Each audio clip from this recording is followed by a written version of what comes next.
On the last day she stayed on that beautiful island, sunlight stretched across the sea like molten gold.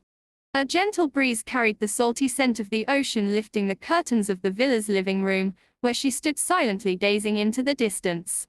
She had thought today would be an ordinary day, just a farewell, just the end of those brief, dreamlike days of happiness. But he didn't think so. That afternoon he asked her to change into a simple dress, saying he wanted to take the three of them out for one last walk. She had no doubts. She only noticed how unusually excited the two children were, running around him and asking over and over, "Dad, there's a surprise today, right?" He merely smiled, ruffled his son's hair, his gaze deep yet strangely gentle. The car stopped before a vast lakeside estate. When the door opened, she froze. Before her was a magnificent outdoor wedding venue, pure white as something out of a fairy tale. White roses, baby's breath, and cascading orchids draped in soft strands. A long carpet lined the aisle, chairs on both sides covered in silk, candlelight shimmering and reflecting on the still surface of the lake. She turned to him, her voice trembling. "Why you? What is this?" He took her hand, his warm palm tightening, his voice low but firm. "A wedding." She was stunned. "No. I don't want this. We don't need these things." He turned to face her, his eyes deep as the night sea. "But I do." He leaned closer, enunciating every word clearly. "The day I married you, I owed you a wedding. I owed you a bridal gown, vows, a rightful place witnessed by the whole world.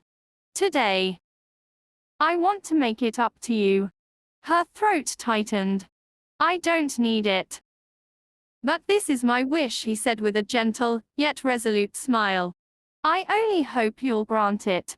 Behind them the two children burst into joyful cheers. The little girl clapped and laughed. The boy ran around, eyes sparkling. "Mom, Dad's marrying you." She didn't know when her tears had begun to fall. A wedding from a dream. As dusk fell, the venue lit up. She stepped out from behind, dressed in a dazzling white wedding gown, its long train flowing, delicate embroidery shimmering like stars. Bridesmaids in pale pastel dresses lined the aisle, smiling brightly. Trần Hạo stood in a tailored black suit, tall and striking beneath the lights.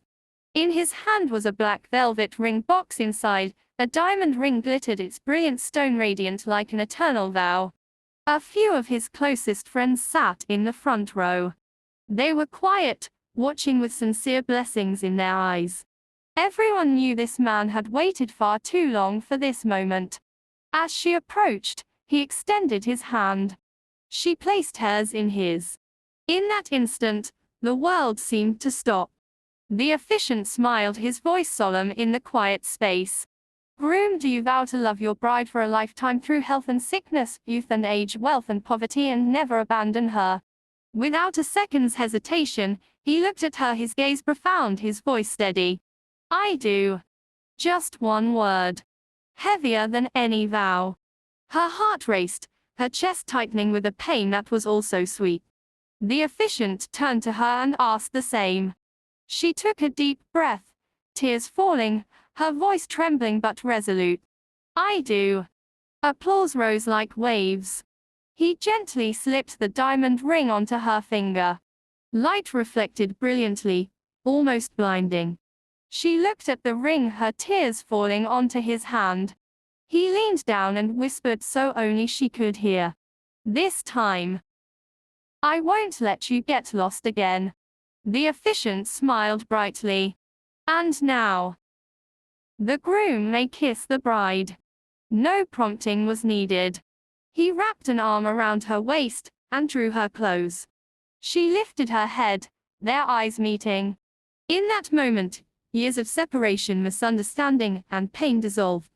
He bent down. The kiss was gentle yet deep, a final affirmation. The children clapped and cheered, their clear laughter echoing through the fairy tale setting. Under the lights, beneath the stars, witnessed by their dearest loved ones, they finally stood side by side, truly a complete family. And this time, there was no debt left. Only love for a lifetime. That night the island seemed to don a different guise. No longer the solemn wedding space of the day, it became a world of shimmering lights, wine, slow music, and laughter drifting across the tranquil lake. The breeze carried floral scents and the salt of the sea, intoxicating even without a single drop of wine. The reception was grand, not crowded but dignified. Everyone present was one of his close friends, those who had seen how wildly he loved her, who had watched him collapse during the 3 years she disappeared, who understood that today's wedding was not merely a ceremony, but a belated apology. He drank, but not to get drunk, just small, slow sips. The wine warmed his throat, but what weighed on his heart was her gaze across the room. She was still there. No longer in the dazzling wedding gown, but in a light cream dress, her hair loose down her back. Under the golden lights, she looked so gentle that one hardly dared look too long, afraid she might vanish with a blink. 3 years. For 3 years he had not been able to see her this close, not through a phone screen, not through distorted memories and regret. The children were taken back to rest early. They had been so happy, running everywhere during the party, grinning non-stop, pulling people along to announce today's mom and dad's happy day. He watched from afar. Their joy warmed his heart and pierced it with pain. When the party ended, near midnight, the guests gradually departed. The music softened, the lights dimmed, leaving only lamps along the path reflecting on the lake. The world fell quiet, as if deliberately leaving space for the two of them. She stood first. He watched her back as she walked away, slow but resolute, never looking back. The room had been prepared down to every detail, a large bed with soft white covers, fresh flowers everywhere, gentle lighting like in the fairy tale films she loved as a child. Everything was perfect. So perfect it made one ache. She stood silently in the middle of the room. A moment later, the door opened. He entered. The space closed behind them. No one spoke at once. Only the sound of 2 hearts beating. He stood by the door, his gaze resting on her back. Under the light her slender shoulders were painfully familiar. For 3 years, in countless dreams, he had seen this scene only to wake up and find her gone. He removed his suit jacket and set it aside, his movements slow, restrained. After a long time he finally spoke. "Tonight." His voice was low, a little hoarse. She turned. Their eyes met. "Tonight. May you be my bride." There was no command in his words, no possessiveness, only a plea, so low it bordered on supplication. He stepped forward, then stopped. "Just tonight." He took a deep breath, gathering all his courage. Then, "I'll have no regrets." She looked at him. In that instant memories surged, the high school boy she once knew, the young man who ran with her in the rain, the man who had once risked everything for her. And the same man who had lost her. He gave a faint smile, no arrogance left, only weariness and honesty. "Tomorrow, I'll keep my word. The project will proceed as planned. I'll never disturb you and the children again." Each sentence fell like a slow knife. "Even though I don't want to let you go." His voice trembled. "I will." Her throat tightened. The man before her, too handsome, too proud, too familiar, now bowed his pride like a small dog with its tail tucked, longing for one last touch. She was silent for a long time. Then finally, she said, "All right." He froze, as if he couldn't believe his ears. She repeated softly but clearly, "Just tonight." His eyes reddened. Their night. He stepped forward. Not hurried, not impatient. His hand rested on her waist, so gentle it was as if he feared hurting her. She didn't pull away. The distance between them vanished in a single breath. The first kiss fell slowly, not to claim, but to confirm that the person before him was real. She closed her eyes. All her defenses crumbled. That night, there was no coercion. Only 2 adults who had loved too long, lost each other too painfully, and now willingly gave each other the last thing they still held. Their kisses followed one another, carrying 3 years of suppressed longing. Not rough, not frantic, but lingering as if letting her would mean never having another chance. He whispered by her ear, "I'm sorry." She didn't reply. She only held him tighter, as if carving the moment into her heart. That night, they didn't speak of the future. They didn't mention tomorrow. There was only the present where two hearts once broken and lost finally touched again, gently and sincerely. Outside, the sea murmured endlessly. Inside that room, two people who had loved for more than half their lives gave each other one night to make amends, to forgive, and to say goodbye with love. The long night seemed stretched by emotions neither dared to name. It was no longer blind possession, nor youthful impulse. It was love suppressed for too long, longing layered into thirst, regret from 3 years of separation that could never be fully repaid. They clung to each other, unwilling to part, as if letting go for even a second would make everything vanish like a dream. Angela lay in Trần Hạo arms, her breathing evening out as exhaustion finally pulled her into deep sleep. The bedside light cast a soft glow over her face, peaceful and gentle. Her lashes trembled slightly, her lips parted, all defenses gone, just a woman who, after years of carrying everything alone, finally allowed herself to be weak. Trần Hạo did not sleep. He lay there, one arm around her back, the other gripping her small hand on his chest. The reality of it made his heart tremble. He was afraid to open his eyes, afraid the morning light would bring a cruel truth, that last night had been only Angela's moment of surrender, that she would put on her calm mask again, say goodbye, and leave forever. He bent down and kissed her forehead, so lightly it was as if he feared waking the world. "Angela." His hoarse whisper filled the quiet. "What am I supposed to do with you?" His hand tightened, trembling. "You're too kind," he murmured with a conflicted, painful smile. "If only last night you had pushed me away. If only you had refused to the end.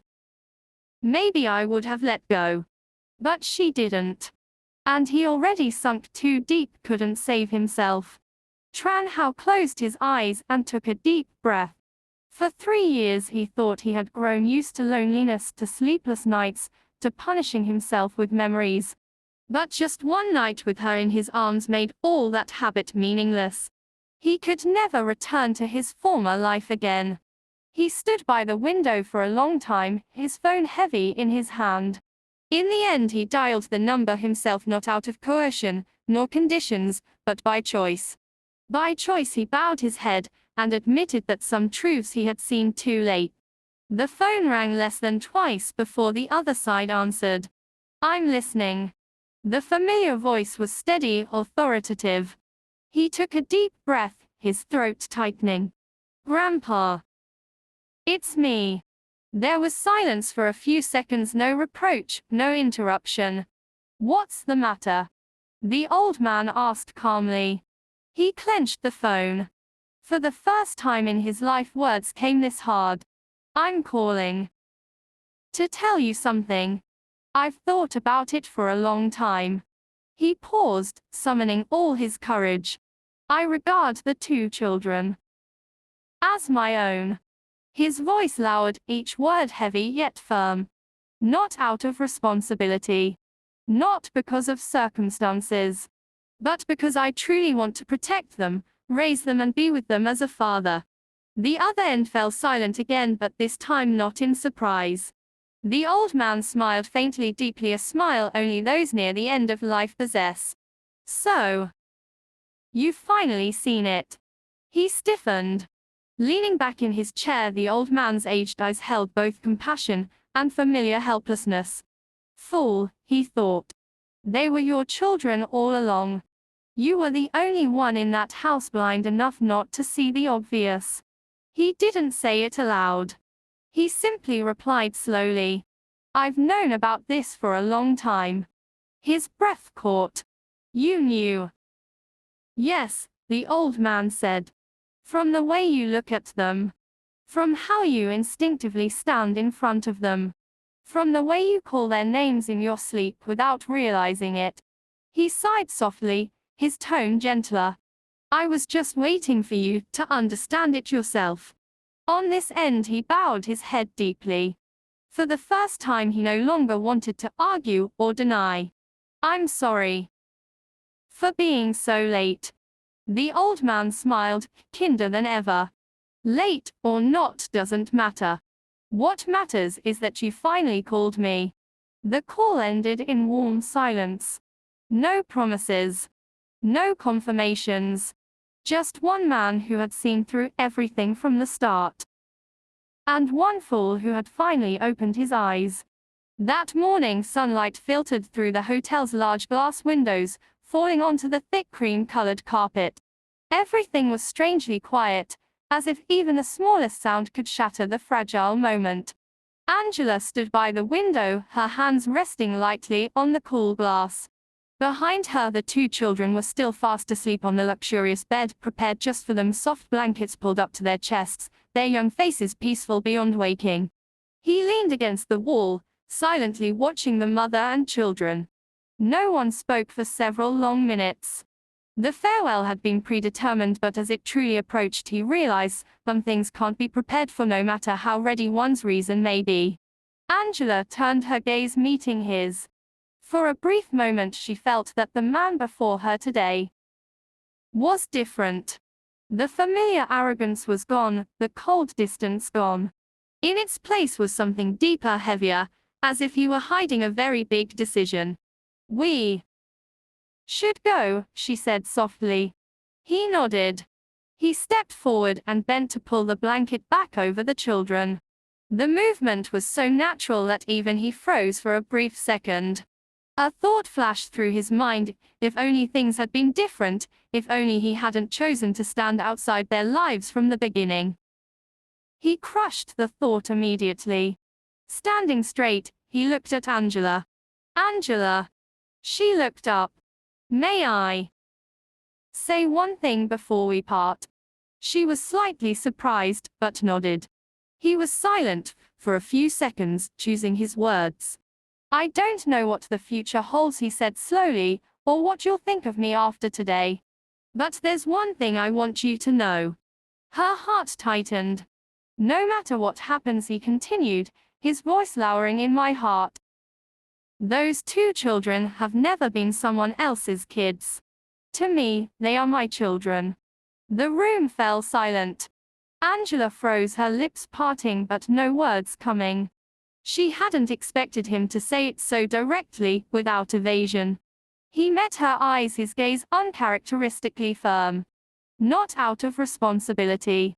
Not out of duty," he said. "But because that's what I want." A powerful beat echoed in Angela's chest. She turned away, not letting him see the moisture in her eyes. She was afraid that if she looked at him for one more second, everything she had held together for so long would collapse. "Why say this now?" she asked, her voice trembling. "We're about to part." He smiled faintly. "Because I don't want you to think that I'm someone who can let go easily." Angela didn't respond. After a while, she bent down and lifted the children. Still drowsy, their small arms instinctively wrapped around her neck. She turned and walked out without looking back. He stood there, watching the figures of the three disappear beyond the door. Only when the door closed did he slowly clench his fist. Parting was not the end. It was the beginning of a plan he had been quietly preparing. The plane took off in the late afternoon. Angela sat by the window, the children beside her, one already asleep, the other clutching a small stuffed toy. She hadn't thought he would see them off, but when she looked through the glass, she still saw his familiar figure standing on the tarmac. He didn't wave. He just stood there, silent. For some reason in that moment, Angela felt as if he wasn't watching a farewell, but an unspoken promise. She shook her head, telling herself she was overthinking. The plane lifted from the ground. She didn't know that the instant it vanished into the clouds, he turned and walked away, his gaze cooling, his steps quick and decisive. The contract signing ended more quickly than expected. No banquets. No unnecessary socializing. He declined all invitations to stay, got straight into the car, and headed directly back to the main residence. The Tran family villa lay in its familiar, antique stillness. His grandfather sat in the tea room and looked up at the sound of footsteps. "You're back?" the old man asked. He stood before him without preamble. "Grandpa," he said, "I need your help." The old man narrowed his eyes, studied him for a long moment, then chuckled. "So you've finally bowed your head." He didn't refute it. "I want to pursue Angela," he said plainly. "But quietly. She can't know." His grandfather set down the teacup, his gaze deep. "Afraid the girl will run away?" "Yes," he admitted. "If she knows I plan to return, she'll take the children and disappear." The old man laughed and shook his head. "You fool." He looked up. "They're members of this family," the old man said slowly, meaningfully. "You're the only one who's been blind. Anyone else could see it." He stiffened. The old man looked at him, rare kindness in his eyes. "If you want to pursue her, do it properly. But remember one thing, don't ever hurt her again." He bowed his head. "I understand." Meanwhile, far away, Angela had no idea that the peaceful life she thought she had was merely the calm before a patient, resolute pursuit. And this time he would not let her run away again.